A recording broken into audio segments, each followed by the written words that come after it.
Hi, my name's Dryden McKay, and I'm redoing my presentation. So for a bat, I think of this Easton Titan bat because this was my favorite bat growing up when I used to play baseball.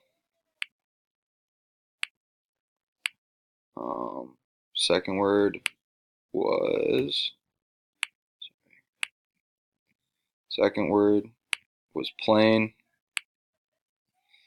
Think of Southwest Plains because that's where how I get home from Minnesota to Chicago. Third word was an ant. Just think of a regular ant. Fourth word was a crane, just a regular construction crane. Next word, date. I think of two people on a date. After that was bowl, and I think of bowling.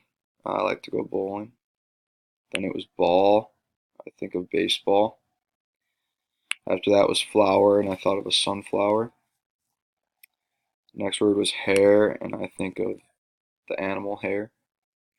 The last word was mail, and I think of like email or just the mail app on your phone.